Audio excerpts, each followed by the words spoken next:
Hello everyone, Silent here. Welcome back to another Minecraft tutorial. In this one, I'll be showing you how to build a rather simple, cheap, and honestly kind of efficient Nether Wart farm for your world. This Nether Wart farm is probably unlike anything that you've ever seen before because it actually has you manually harvesting the Nether Wart by hand. And now don't click off this video quite yet.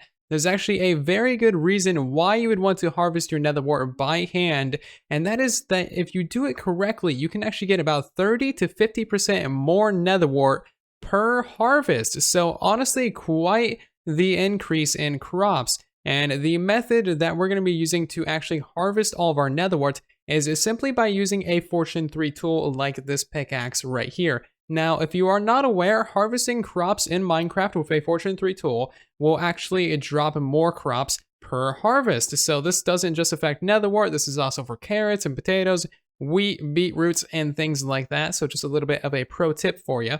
So in this one section right here, we have a 4 by 48 block long section of warts, and that is 192 plants. If you were to harvest that by hand or using pistons or water streams or any form of automated harvesting system, you would get yourself approximately 600 Nether Wart, which is just over 9 stacks, as you can see here. However, if you were to go ahead and harvest this same 192 plants using a Fortune 3 tool, then you will actually get yourself around about 900 Nether Wart. As you can see, that is quite the significant increase, several stacks over what you would get by harvesting it with pretty much any other method that there is. So if you want a simple and easy to build farm that is really cheap early game, then definitely go ahead and build this one. It's also kind of aesthetically pleasing as well. It's not too hard to decorate this whatsoever. So real quick, I do want to mention that this farm actually does work on all platforms. So right now we are on Java Edition, but I know that this also works on Legacy Console Edition, and it also does work on a Bedrock Edition, but Bedrock has slightly longer reach. So all you need to do to modify this farm for Bedrock is simply make all of these rows 5 wide instead of 4, and that is pretty much all that there is to it. So let's go ahead and do a little demonstration, shall we? So we're just going to break 4 of these with our fist, and as you can see, we got ourselves 11 Nether Wart. Just throw those in the void. We're now going to harvest 4 of these with a Fortune 3 tool. So 1, 2, 3, and 4. And as you can see, we got 16, not too bad. And then we'll just harvest a couple of these with this pickaxe, which is really driving home the point that Fortune has an incredible effect on Nether Wart. So that's the mechanics and the reasoning behind why you would actually build this farm. And now, how do you actually use it? Well, besides needing to get yourself one Fortune 3 tool of any type, basically what you do is you just kind of sit in this minecart here, press this button, and then look towards this wall and just hold down your left click button or your mining button, and you will harvest all of these guys in no time at all. It does take 2 passes to actually get every single one of them, but that is not a problem whatsoever. And yeah, as you can see, they're all just now kind of sitting there. You can then go ahead and press this button right here, which will fire all of your minecart hoppers, and they'll go all the way down to the end to collect all of your minecarts, or all of your Nether Wart rather. And then they will go down to this end right here, where you can then access them or fill them up or take items out pretty easily. So we can reach in there, and as you can see, all of these have quite a bit of Nether Wart in them. Now I just have some temporary storage right down here, but that is not really important. You can have your storage wherever you want. 2 little notes about that harvest is, as you can see, our pickaxe has not lost any durability whatsoever, so you can use the same tool with this farm forever and it will never take a single point of damage, which is really nice. And as you can see, we've also got all of this additional Nether Wart that we picked up. Now this is kind of a design feature, that way we actually have something to replant our farm with. So as you know, each one of these rows is 48 blocks long. We have 4 of them, so we got 48 for that one, 48 for that one, 48 for that one, and 48 for that one. Any additional ones that we do not need, we can just go ahead and throw down here, and that is kind of why we have the trapdoors. And then all the additional wart that you picked up will kind of just go off to your storage system. So this farm right here is technically 3 farms tiled together, and you can really make this farm pretty much whatever size you like. There's only 2 dimensions that you are limited by. One is that you need to have this be 4 wide. If you do not have this be 4 wide, then it will pretty much be broken. So when you're in a minecart, you cannot reach that back block right there, but you can harvest all 4 of these wart. So if you had this be 3 wide, then you would be able to break your wall, which is not a good thing. If you had it 5 wide, you wouldn't be able to harvest all the wart. So 4 wide is like the magic number here for your actual reach distance. And you can have this thing be a maximum of 64 blocks long before your hopper minecarts actually start to get filled up with nether wart, and you actually start to lose stuff, which of course is not a good thing. Alright, so let's hop into the tutorial, shall we? So what I have here in front of us is kind of just a little mock-up of what the basic infrastructure of your farm is going to be. This right here is going to be your floor layer, and this right here is where your soul sand actual rows are going to be going in place. Your actual walking row is going to be going right here down the center.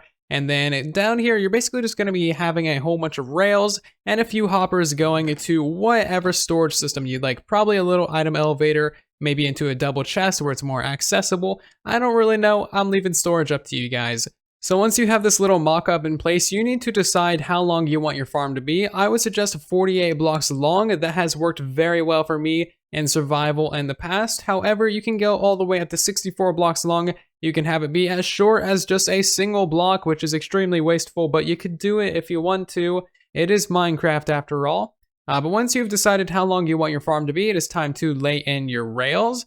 So basically on your hoppers right here, you just want a piece of powered rail, and then a normal rail, 1 more powered rail right there, and then 8 normal rails. So 1, 2, 3, 4, 5, 6, 7, 8, and then a powered. So I'm doing 8 normal to 1 power. You can of course make this all powered rail if you want. You can add more power rail wherever you want basically, but I find that this is a pretty good number. And to power this, you can of course do redstone blocks in the floor. Super easy to build, but slightly expensive, or you can just do levers on the underside of the block.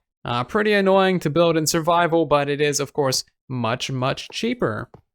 An important note for the end of your rail lines is make sure that your rail lines go 1 block past where the end of your soul sand is. So this is my 48th block of soul sand, and my rails go onto 49th, and that is because when minecarts bounce, they don't really go all the way onto that block as you saw there, so they actually stop directly underneath this thing.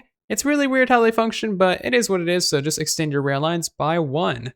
So once you have all of your rail lines in, you need to go ahead and then just fill in all of your soul sand, and that's pretty much just as easy as it sounds. To place in soul sand directly above your rails, and that's pretty much just all there is to that.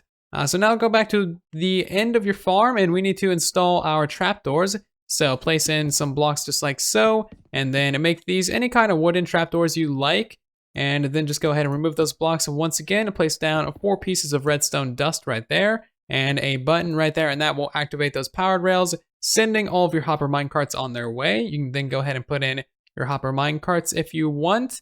And right here, you can put any block that you like. You can just put like a solid block or a full block. But I honestly like the look of stairs, so that's what I'm putting right there. And above your redstone dust right here, you can just go ahead and put carpet, or you could put another type of trapdoor above there if you wanted to, but carpet looks the finest. And you can also just cover up these with carpet if you feel like it. But again, you do kind of want to have access to these areas. That way you can access the hopper minecarts, and you can also, throw in additional nether wart that you pick up from the farm. So a little bit something like this is going to be the final look of your farm. So this part is technically optional. However, it is really nice to have yourself a semi-AFK rail line. You just kind of hop in the minecart, you sit there, you mine down the nether wart, you get back to the end over here. You don't really need to do much. You just press the button to collect the drops. It is super convenient to have this rail line in place, but if you don't have the materials to build up a rail line, then that is totally fine. You can just walk down this edge and harvest all of the nether wart that way. And same thing goes for this rail line down here. You want it to go 1 block past where your soul sand ends. And also you can just fill in this additional block right here. Doesn't really matter. So from here, you just want to go ahead and make sure that there is a 2-high wall going all the way around your nether wart farm. That way, no nether wart will land on these edges, and you can collect everything that you actually harvest. And now that our farm is built up, we can go ahead and try it, hop in the minecart, press the button, and start mining all of the fantastic nether wart. This is honestly kind of fun, and probably one of my favorite farms to use in Minecraft, just because it's so red and nice. By the way, when it comes to tiling this farm, it is extremely easy. You just kind of build up the same thing that we did over there, but with a 1 block gap in between the 2 sections. and that is simply for your rail line / walking area. And yeah, there is really not much to this whatsoever. For the hopper lines, you kind of just connect them together. And other than that, you can kind of just rewatch the tutorial if you need to. It is certainly not the most advanced Nether Wart farm, nor is it the most sophisticated Nether Wart farm, but I do hope that it supplies you with a ton of Nether Wart in your world. It certainly has supplied me with more Nether Wart than I could ever need in the worlds that I have built it in. So hopefully it does the same for you guys. If you have any questions or comments or concerns, then please do let me know in the comment section down below, and I will be trying to help you out as best as I can. Other than that, if you enjoyed this video, then please do leave a like on it. And if you guys are new here, then maybe consider subscribing so you don't miss the next thing that I upload. I will see you down in the comment section and in the next video. And then there was silence.